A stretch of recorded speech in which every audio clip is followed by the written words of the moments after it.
She kicked my daughter during a school race, grabbed her by the hair, threw her to the ground. So I tackled her in front of 200 parents, ripped off her belt, made her crawl across the track on her hands and knees until even her husband walked away in shame. You think that's the worst part? That was just the opening act. You want to know what I did after she begged? Good, because that's when the story really begins. They say field day is for the kids, but if you looked around Brookvale Elementary that morning, you'd think it was the Hunger Games for parents. The field was packed. Lawn chairs, banners, iced coffees, iPhones poised like sniper rifles, and every mom wore team colors. Every dad acted like the relay was the Super Bowl. But I wasn't here to win popularity contests. I was here for my daughter, Emily. 10 years old, quiet, stronger than she knew. She was finally running anchor leg in her class relay, her first big race. We had trained all week.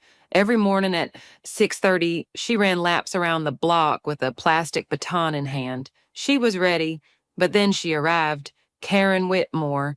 I saw her the second she stepped onto the field, like a queen entering court, platinum blonde blowout, tight white leggings, HOA badge gleaming on her chest like it meant something outside the cul-de-sac. She strutted past the teacher's table without even nodding. Her daughter, Bella, was lined up to run in the same race. Great, Karen was loud, so loud, barking orders at volunteers, correcting the announcer's pronunciation of Bella's name, scoffing at kids in off-brand sneakers. Then she looked at Emily and smiled that toxic smile. You sure that one's running? I thought she was here for snacks. I felt my hands clench. Emily looked down, crushed but silent. And I reminded myself, not here, not yet, but something twisted in my gut. Because when Karen smiled at my daughter like that, I knew. Today wasn't going to end with medals and applause. No, today was going to end in blood, dirt, and broken pride. And one of us was going to crawl out of here without dignity. Spoiler, it wasn't going to be Emily. The relay was set to start in 10 minutes. Emily stood in her lane, holding the baton like it was made of glass. I could see the nerves rising in her shoulders. Her teammates, 3 other girls from her class, offered soft encouragement, but her eyes kept drifting to the sidelines. To Karen. The woman hadn't stopped talking since she got there. She wasn't cheering. She was broadcasting, her voice booming over the chatter of other parents. Bella's been training with a private coach. Not that you need one to beat that. She gestured casually toward my daughter like Emily was some background prop, insignificant, disposable. A few moms shifted uncomfortably. No one spoke up. Karen knew exactly what she was doing. She wasn't just rooting for her kid, she was declaring war on any child who dared to exist near her spotlight, especially mine. I watched as she walked over to Bella, crouched down and whispered something. Bella turned and looked directly at Emily, then laughed. Emily shrank half an inch. I saw her grip the baton tighter, knuckles pale. I wanted to scream, but I held my ground, because if I cracked first, Karen would win. Instead, I stepped closer to the fence, locked eyes with my daughter, and nodded. You've got this. She doesn't get to own this field.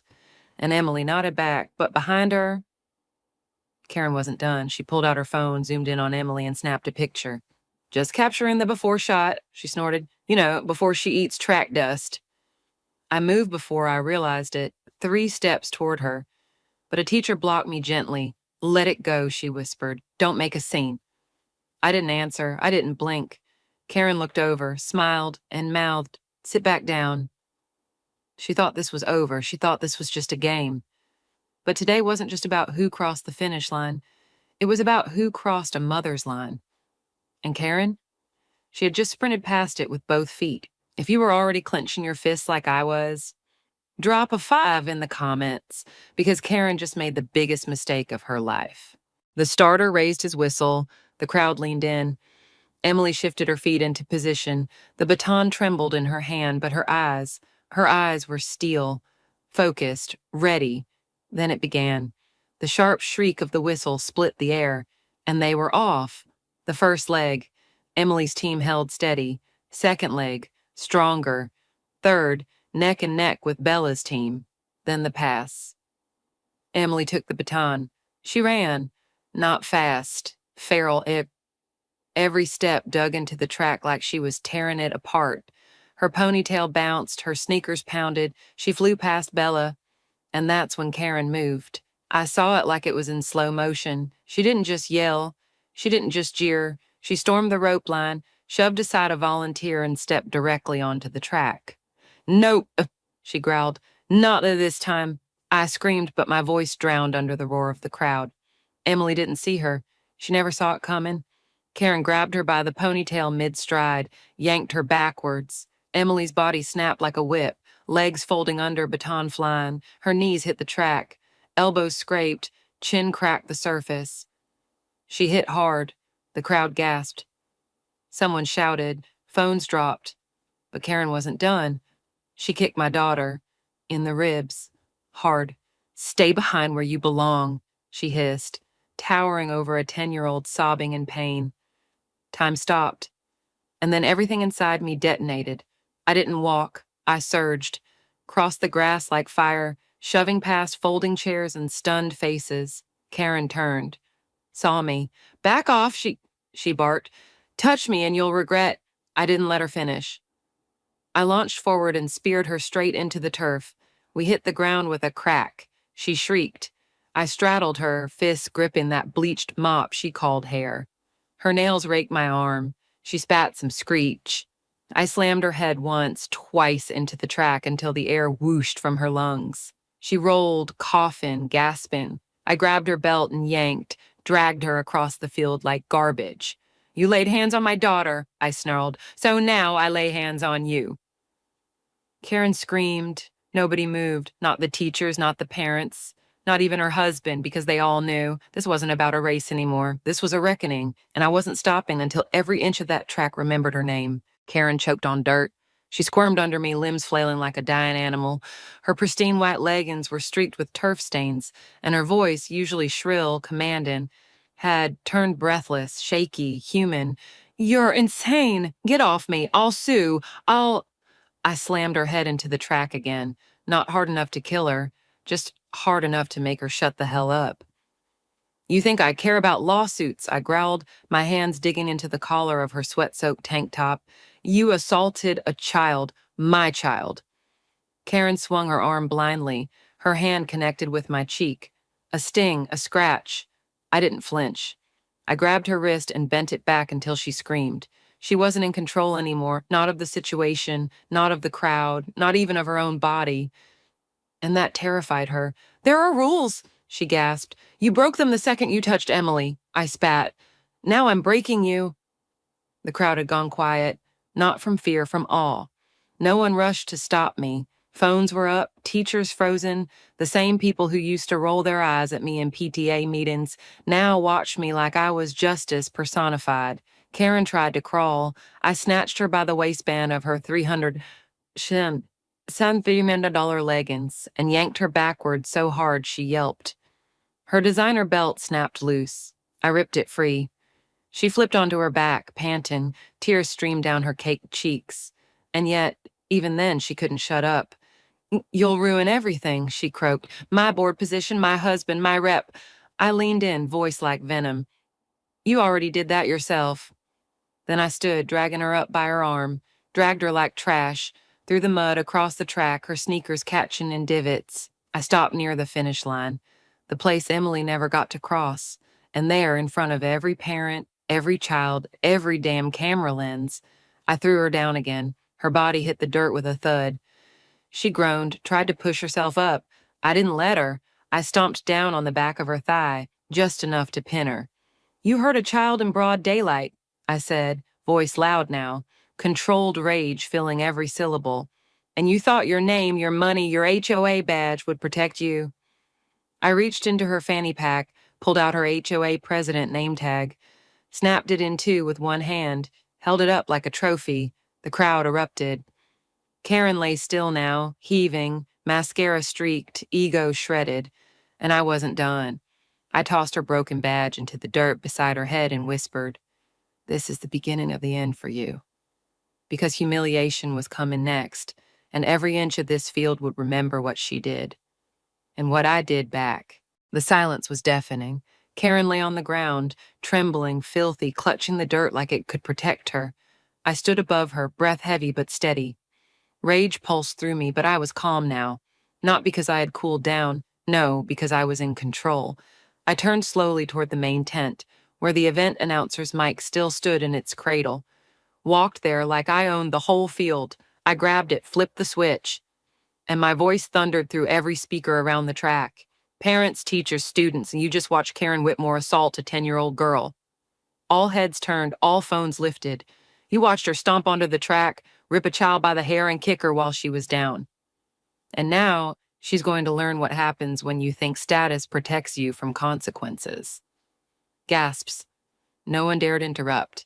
I raised my arm, pointed directly at Karen, still on the ground, shaking, trying to sit up. Get on your knees. She didn't move, so I said it again, slower, sharper. Karen, on your knees. She crawled. Tears streaked the mud caking her face. Her legging seams had split down one side. Her belt was missing, her reputation crushed beneath a crowd that once tolerated her. I walked back to her, dropped the mic beside her head with a hollow thud. Then I knelt, close enough to feel her breath stutter in fear. You kicked a child, Karen, I whispered. So here's what's going to happen now. I yanked one of her designer sneakers off her foot, held it up for the crowd to see. Bright white, gold emblem, $600 trash. Then calmly, I shoved it into her mouth. That's for all the times you talked down to people who had less than you. She gagged. Didn't fight. I stood again, walked 5 steps toward the center of the field, pointed toward the finish line.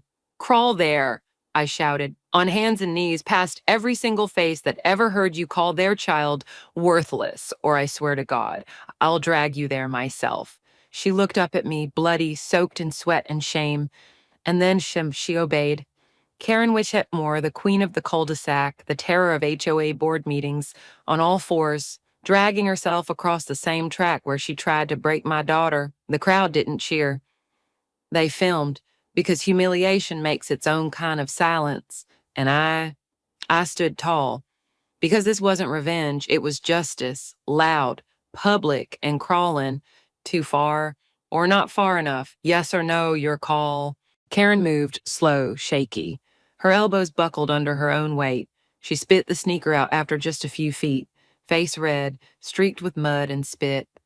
I led her, because the crawl was what mattered. Her white leggings were now brown at the knees, torn and sagging. Her bare foot dragged awkwardly behind her, every inch forward grinding her name deeper into the dirt she once strutted over. I walked behind her, not close, not helping, just watching. You wanted the spotlight, Karen, I called out. Now take your walk of fame. She didn't answer. She couldn't. Parents lined the sides of the track, some with hands over their mouths, others recording without shame. A few whispered, but no one stepped forward. Not one came to her defense, not even her daughter. Bella stood near the bleachers, frozen. Her arms were folded, her chin trembling, but she didn't run to help, didn't cry, didn't move. And Karen saw her. Looked up as she crawled past, expecting sympathy. Maybe rescue, she got neither. Bella turned her face away. Karen's hands clenched the track like she could rip it open and disappear. You still think you're better than everyone? I shouted again. Keep going. Crawl past the principal, past the teachers you humiliated, past the mothers you mocked in carpool lines. She crawled past the lunch staff who clapped quietly, past the janitor who smirked and filmed the whole thing, past the school nurse who muttered, Karma's late, but it drives a truck. And when she finally reached the finish line, her body sagged. She collapsed fully, arms splayed, chest heaving like she'd just run a marathon. But this wasn't triumph, this was ruin. I stepped in front of her, looked down. That's as far as you crawl, I said coldly. Stand up, and you'll see what comes next. Karen whimpered, Please, no more. I crouched low. Oh, Karen, there's still so much left. I reached into her crushed fanny pack, pulled out her HOA key card, her VIP parking pass, and her embroidered name badge. Then, one by one, I dropped them into a nearby puddle and stepped on them. Each item sank under the weight of my boot. just like she did. The crowd stayed silent. Karen tried to sit up and slipped back down into the puddle. Soaked, broken, filthy. I turned to the crowd. Next time someone tries to abuse their power, remind them of today. And I walked away, leaving Karen face down, gasping, with nothing left to stand on. Karen lay there face down in mud, hair matted, gasping like a dying animal. The crowd didn't speak. No one stepped in, no one offered a hand. And that was when I saw him, Greg Whitmore, her husband, HOA co-chair, country club member, banker, enabler. He stood behind the crowd, arms crossed, sunglasses perched on his head like a crown he hadn't earned. I hadn't even noticed him arrive. Of course he'd waited to see how it would end, waited to pick the side that wouldn't sink him. But now it was his moment. Karen looked up, half blind, and saw him. "Greg," she croaked. "Greg, help me." He didn't move, so she tried again, voice trembling, soaked in desperation. "She assaulted me. I was defending Bella, and this woman is crazy. Arrest her. Call a lawyer. Call the board. Do something." Greg didn't even blink. He just looked at her like a stranger, and then quietly, deadpan, he said, "You embarrassed this family for the last time."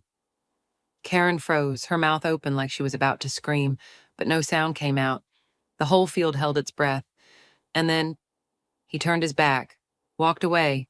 No rush, no drama, just gone. Karen's whole body sagged like the last piece of scaffolding had collapsed.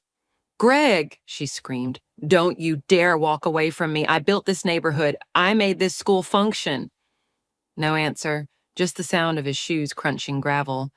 I stepped toward her slowly, one foot planted heavy after another, my voice low, deliberate. "That's what power looks like, Karen. It walks away when you've got nothing left to offer." Yeah, she snarled, tried to rise again, but slipped on the same puddle I'd crushed her badge into. Her hand slapped the wet track, leaving brown streaks behind. "You think you've won?" She spat, voice raw. "You think humiliating me makes you a hero?" I crouched beside her, my face level with hers. "No," I said. "I'm not a hero. I'm the storm you called down when you touched my daughter." Her mascara bled into the sweat trickling down her cheeks. Her voice cracked. "Please, I didn't mean to hurt her." I stared hard. "But you did, and you didn't just hurt a child. You laughed doing it." Karen shuddered. I stood, let the silence stretch like a blade over her neck. "Your kingdom's gone," thought Karen, "and your crown. I just flushed it down the goddamn gutter."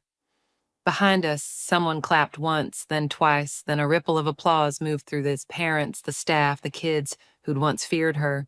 No cheers, just the sound of walls collapsing. And Karen? She didn't crawl anymore, she just stayed there. Stuck, because even the mud didn't want her anymore. The applause didn't last long. It wasn't the kind that fills a stadium or erupts like victory. It was slow, heavy, reluctant, like the crowd had been holding it in for years. Karen still lay crumpled on the track, gasping. Her cries had faded to low, wet whimpers. Her body was limp, motionless, except for the occasional twitch, like shame had rewired her nervous system. I didn't touch her again. I didn't have to, because the system, the same one she had twisted and weaponized against everyone else, was about to turn on her. From the corner of the field, Principal Harmon stepped forward, clipboard in hand. Suit rumpled, but his posture was straight. He'd been silent the entire time. But not now. He walked right up to the mic I'd dropped earlier, lifted it, and spoke with the weight of something official.